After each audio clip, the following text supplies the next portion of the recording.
అందరికీ నమస్తే. నిర్ణయాలు తీసుకోవడం, అక్కడి నుంచి యూటర్న్ తీసుకొని వెళ్ళిపోవడం. ఎందుకో ఒక ప్రభుత్వంలో ఏదైనా ఒక నిర్ణయం వాపసు తీసుకోవాలంటే చాలా ప్రభుత్వానికి నిజంగా కూడా మనం తీసుకున్న నిర్ణయం మనం ఇంకా తీసుకోవాలంటే ఒకసారి మనకే ఓ మనసు ఒప్పదు. ప్రభుత్వం అనేది దాదాపు మన దగ్గర 4 కోట్ల మంది జనాలకు సంబంధించింది. ఒక నిర్ణయం తీసుకునేటప్పుడే ఆలోచించాలి, అడుగేయాలి. ఆ అడుగేసిన తర్వాత ఎన్క్వైరీ చేయదు మళ్ళీ. ఇప్పుడు ఎన్ని నిర్ణయాలు తీసుకుంటారు, ఎంతమందిని నాశనం చేస్తారు, ఎంతమంది నాశనం అయిపోయిన తర్వాత ఆ నిర్ణయం వెనుకకు తీసుకుంటారు అనేది చాలా ఇంపార్టెంట్. ఇక్కడ చూడండి, మూసీ కాంచి తీసుకుందాం. అంతకన్నా ముందు హైడ్రా కూడా ఉన్నది. మూసీ కాడ ఏమైంది, మొత్తం మార్క్ చేసి ఆ వాటర్ బెడ్లో ఉన్న వాళ్ళని తీసుకుపోయి సింగిల్ బెడ్రూమ్ ఇచ్చిర్రు, మంచిగానే ఉన్నది, అంతవరకు ఓకే. కానీ ఇప్పుడు మొత్తం అటుకెళ్ళి పెద్ద పెద్ద ఇండ్లు మొత్తం మార్క్ చేసేసి ఒకరో ఇద్దరు చచ్చిపోయారు గుండెపోటు వచ్చి. వాళ్ళు ఇప్పటికీ బిక్కిపోయి 4 నెలల నుంచి వాళ్ళ మనుషులు కాదు, పనులు చెడిపోయినాయి. వాళ్ళకి ఏదైనా పని కోదామంటే కూడా పోలేకపోయినారు, వదిలేసారు. ఇంకా మాతోనే కాదు, ఈ టెన్షన్ల మధ్య పని చేయలేమని. అట్లా మూసి పని ఆగిపోయింది. తర్వాత హైడ్రా గురించి నేను చెప్పాలని అవసరం లేదు. మొత్తం 300 ఇల్లు కొట్టేసిండ్రు, నాశనం అయిపోయినాయి. వాళ్ళ జీవితాలు బుగ్గిపాలైనాయి. కొంతమంది అయితే గృహప్రవేశం చేసిన 2 రోజులు కొట్టేసిండ్రు. తిరుపతి రెడ్డి ఇల్లు వచ్చే వరకు హైడ్రా అయిపోయింది.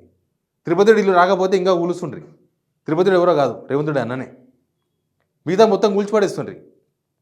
ఇప్పుడు చూడు, పెద్ద పెద్దలు కూల్చిర్రా, అక్బరుద్దీన్ వాళ్ళ కాలేజీ కూల్చిర్రా, తిరుపతి రెడ్డి ఇల్లు కూల్చిర్రా, జానారెడ్డి ఫామ్ హౌస్ కూల్చిర్రా, పొంగులేటి శ్రీనివాసరెడ్డి ఫామ్ హౌస్ కూల్చిర్రా, వివేక్ ఫామ్ హౌస్ ఎవరు ఫామ్ హౌస్ కూల్చలే, కేవలం సామాన్య జనాన్ని మాత్రమే కూల్చిర్రు. ఇది ప్రభుత్వానికి మామూలుగా చెడు పేరు తీసుకురాలే. మన శ్రీధర్బాబు అంటున్నాడు కొందరు అధికారుల దూకుడు వల్ల అని. అధికారుల దూకుడు కాదు నాయన, మీ ముఖ్యమంత్రి దూకడంతోనే అట్లా అయింది. అధికారులు మస్తు దూకుతారు, వాందేమైంది, వాళ్ళు మిమ్మల్ని నాశనం చేయడానికనే ఉన్నారు. వాళ్ళు ఏ గవర్నమెంట్ వస్తే ఆ గవర్నమెంట్ నాశనం పట్టేయాలని చూస్తారు మ్యాక్సిమం. మనం పాలకులు మీరు చూసుకోవాలి. అట్లా హైడ్రా కాడ యూటర్ను లగచర్ల రైతులు ఇప్పటికీ 35 రోజులకి వెళ్ళి సంగారెడ్డిలో ఉన్నారు.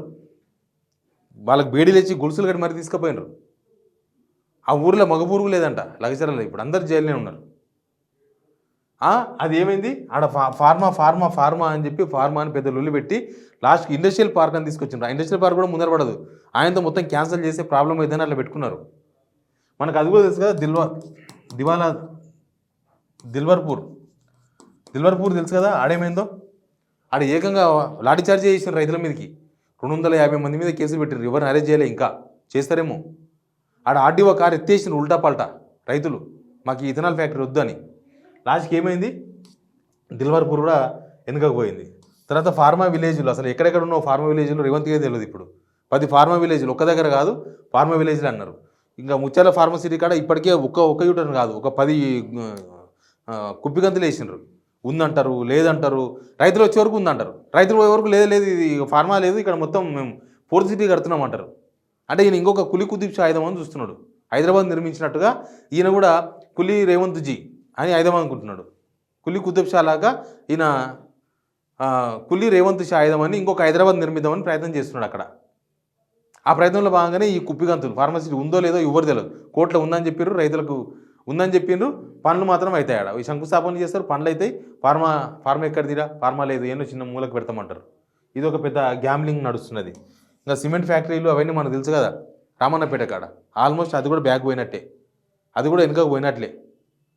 మొత్తం తప్పుడు నిర్ణయాలు తీసుకోవడము, జనాలందరినీ ఒక టెన్షన్ పెట్టడం, ఆందోళన, వాళ్ళ జీవితం వాళ్ళ చేతుల్లో లేకుండా పోవడము, వాళ్ళు అసలు పరిశాన్ అయిపోవడము. ఇంకా మేము మా బతుకు తెరమైంది, మేమేంది అని మొత్తం ఇక మా బతుకు అంతా అయిపోయింది అని కాడ తీసుకురావడం జనాలను. ఈ సంవత్సర కాలంలో మొత్తం చేసిన అవే పనులు. ఈ సంవత్సరంలో రేవంత్ రెడ్డి చేసిన అభివృద్ధి ఏమైనా ఉందంటే గివే అభివృద్ధులు. జనాలందరికీ హార్ట్ అటాక్ తెప్పించడం, జనాలందరినీ ఇంకా జీవితం మీద ఆశలు పోగొట్టాలి చేయడం, తాతల ఆస్తిని గుంజుకుంటామని ప్రకటిస్తారు వీళ్ళు. గుంజుకుంటాం ప్రకటించరు, గుంజుకోవడమే పోయి మళ్ళీ లగ్చర్లలో స్టార్ట్ చేసిండ్రు. అది ఇంకా ముందుకు పోతుందా, యూటర్న్ కాడ చాగుతుందా తెలియదు. ఇట్లా మొత్తం ప్రభుత్వం తీసుకున్న నిర్ణయాలు ఎందుకు యూటర్న్ అవుతున్నాయి, అనుభవం లేకపోవడమా, మంత్రులు సహకరించకపోవడమా, లేకపోతే ఏదో అవుతుందా, లేకపోతే నిర్ణయాలు మంచిగానే ఉన్నాయి ఎగ్జిక్యూషన్ దగ్గర పోతుందా. ఇప్పుడు హైడ్రా మంచి నిర్ణయం, దాన్ని అమలు చేసే పద్ధతి సరిగా లేదు. మొన్న చూడలే, టకా టకా టకా టకా పోవాలి, గుంజుకు రావాలి అంతే. ఇదేదో మొన్న ఎవరో పెట్టి నాకు message, Kim north Korea Kim లాగా ఈయన రేవంత్ కిమ్ అవుతున్నాడంట. ఇక నార్త్ కొరియా కిమ్తో పోల్స్తాం మనం, కానీ రేవంత్ కిమ్ అవుతున్నాడని చెప్పేసి సోషల్ మీడియాలో కామెంట్ చూసిన. మరి అంత అంత దరిద్రంగా తయారు కావద్దు కదా. ఒక పాలకుడు సంవత్సర కాలంలోనే ఇన్ని దరిద్రం నిర్ణయాలు తీసుకోవద్దు. ఒక్కరు తీసుకుంటేనే ఎక్కువ. ఇంత గడబడి ఎక్కడ లేదు. మన పక్కన ఏపీ ఉంది, అక్కడ ఏమైనా టెన్షన్ అవుతుందా చూసిర్రా? వాళ్ళు వీళ్ళు కొట్టుకోవచ్చు, పొలిటికల్ పార్టీలు ఈ పొలిటికల్ పార్టీ అయినా ఆ పొలిటికల్ పార్టీ కొట్లాడచ్చు, కానీ జనాలకు సంబంధం లేదు. జనాలు వాళ్ళ పనాలు చేసుకుంటున్నారు. పక్కన కర్ణాటక ఉన్నది, ఆడ కూడా స్కాములు అని చెప్పేసి వాళ్ళు కొట్లాడుతున్నారు, కానీ జనాలకు ఏం సంబంధం లేదు. అంటే జనాలకు సంబంధం ఉండే కిరికిర్లు, టెన్షన్స్, ఆందోళనలు ఏమీ లేవు. మంచి నిమ్మలంగా నడుస్తున్నది. ఏ స్టేట్ లేదు, దేశంలో ఏ స్టేట్లో కూడా జనాలను టెన్షన్ పెట్టే నిర్ణయాలు ఏ ప్రభుత్వం తీసుకుంటలేదు. ఎందుకంటే ప్రభుత్వం అనేది 5 సంవత్సరాలే ఉంటుంది, తర్వాత 5 సంవత్సరాలు వస్తో రాదో తెలియదు. మన తెలంగాణలో అయితే ఇట్లా నడుస్తున్నది.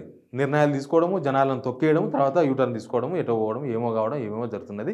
ఎనీవే యూటర్ను తీసుకొని లాస్ట్కి రేవంత్ రెడ్డి వాళ్ళు మంత్రులు ఏమైనా చెప్తే ఇది నమ్మాలన్నా అవసరమా, వీళ్ళే యూటర్న్ పోతారులేవో, నెల తర్వాత వీళ్ళు మార్చుకుంటారులే నిర్ణయం అనే కాడికి వచ్చింది. Please subscribe signal TV.